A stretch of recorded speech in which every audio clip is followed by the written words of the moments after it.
अस्सलाम वालेकुम dear students, once again welcome back to the school of thought with me.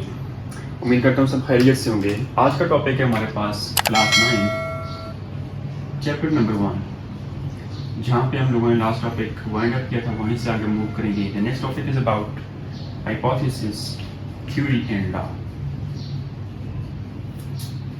One by one सबको explain करने की कोशिश करेंगे, क्योंकि हमने चैप्टर स्टार्ट किया और दैट इज अबाउट, इसमें हम स्टडी कर रहे हैं about malaria, about cause of malaria, about spread of malaria, and then end पे जाकर हमने डिस्कस करना है अबाउट एडिस एजिप्टिटिस से हमारे पास क्या काज होता है, डेंगू फीवर। ठीक है, तो वो तमाम चीज़ें डिस्कस करेंगे। जाहिर सी बात है, कहीं ना कहीं हाइपोथेसिस का लिंक होगा। हमने लास्ट टॉपिक स्टडी किया about, that was about biological method. ठीक है, अब थ्योरी का जिक्र होगा कहीं ना कहीं, फिर लॉ का वहाँ पे कहीं ना कहीं डिस्कस किया जाएगा। तो क्यों ना उससे पहले हम इनको डिफाइन कर लें, थोड़ा सा एक्सप्लेन कर लें कि हाइपोथेसिस, थ्योरी और लॉ क्या चीज़ होती है। हाइपोथेसिस को तो हम पहले भी लास्ट टॉपिक के अंदर प्रॉपरली डिफाइन कर चुके हैं, एक्सप्लेन भी कर चुके हैं। ये हमारे पास एक टेंटेटिव आइडिया है, ये एक जनरल स्टेटमेंट भी है। ठीक है, ये किसी भी, आप फॉर एग्जाम्पल प्रॉब्लम आपके पास आती है, उस प्रॉब्लम को सॉल्व करने के लिए जो आपके ज़हन में कोई आइडिया आएगा, जो एक स्टेटमेंट आप पेश करेंगे, वो हमारे पास एक हाइपोथेसिस होगा। अब ये हमारे पास ट्रू भी हो सकता है और ये फॉल्स भी हो सकता है। इसके अंदर ये अबिलिटी है, ये गुंजाइश है कि आप इसको फॉल्सिफाई कर सकते हैं अपने एविडेंसेस पेश करने के बाद। तो ये कुछ चीज़ें अबाउट हाइपोथेसिस, ये हमारे पास बेस करता है अवेलेबल एविडेंसेस के ऊपर। जो आपके पास उस टाइम पे अवेलेबल एविडेंसेस हैं, उनके ऊपर ये बेस करेगा। जो आपने करंट ऑब्जर्वेशंस की बाय यूजिंग योर 5 सेंसेस, ये उनके ऊपर बेस करेगा। और देन आप एक स्टेटमेंट पेश करेंगे, एक आइडिया आप देंगे, that is called as hypothesis, जिसको आप ट्रू प्रूफ कर सकते हैं बाय यूजिंग योर एक्सपेरिमेंट। और अगर वो ट्रू प्रूफ नहीं होता तो उसके अंदर ये गुंजाइश है कि वो फॉल्स भी हो सकता है। This is called as hypothesis. Next we have that is called as theory.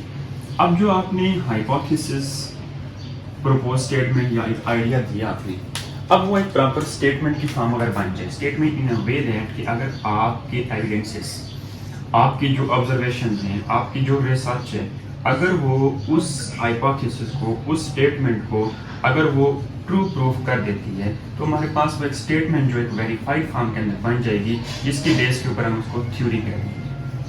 जो हमारी ऑब्जर्वेशन हैं, जो हमारी रिसर्च है, जो हमारे एविडेंसेस हैं, अगर ये सारे के सारे क्या करते हैं, उस स्टेटमेंट को जो कि इन टर्म्स ऑफ हाइपोथेसिस आई थी, अब ये उसको ट्रू प्रूफ कर देते हैं। ठीक है, उस टाइम पे करंटली हमारे पास ये ट्रू प्रूफ हो जाए तो that statement will be called as theory. अब वो हमारे पास एक प्रॉपर थ्योरी बन जाएगी जो वर्ल्ड वाइड एक्सेप्टेबल है।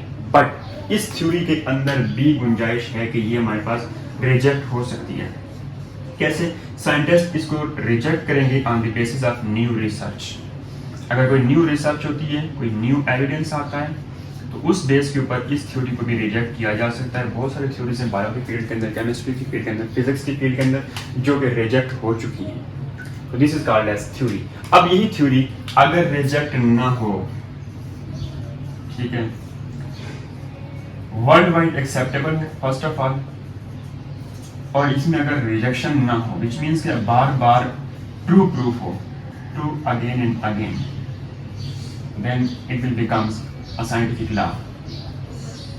वो स्टेटमेंट जो आपने जर्नल पेश की थी, जब आपने उसको प्रॉपरली एविडेंसेस की बेस के ऊपर एक थ्योरी बना दिया, अब उस थ्योरी को वर्ल्ड वाइड अगर आपकी रिसर्च बार बार, जो साइंटिस्ट रिसर्च कर रहे हैं, बार बार वही चीज़ प्रूव हो रही है जो आपने थ्योरी के अंदर बताया था, तो वो एक लॉ बन जाएगा। ठीक है, और लॉ चेंज नहीं हो सकता, वो वर्ल्ड वाइड एक्सेप्टेबल है। अब उसके अंदर रिजेक्शन की गुंजाइश नहीं रहती। थ्योरी चेंज हो सकती है, रिजेक्ट हो सकती है, हाइपोथेसिस जनरल स्टेटमेंट है चेंज हो सकता है, गलत प्रूफ हो सकता है, बट लॉ अब प्रॉपरली वेरीफाइड हो चुका है। कॉमन एग्जांपल्स है हमारे पास लॉ की, जो मेंडल्स के लॉज हैं, बहुत ही फेमस लॉज हैं, law of segregation and law of inheritance. This is all about hypothesis, theory and law. इस पूरे टॉपिक के अंदर कोई क्वेश्चन हो तो कमेंट सेक्शन के अंदर पूछ लीजिएगा, आपको उसका आंसर प्रोवाइड कर दिया जाएगा। नेक्स्ट वीडियो से पहले चैनल को सब्सक्राइब करें, अपना ख्याल रखें। अल्लाह हाफिज़।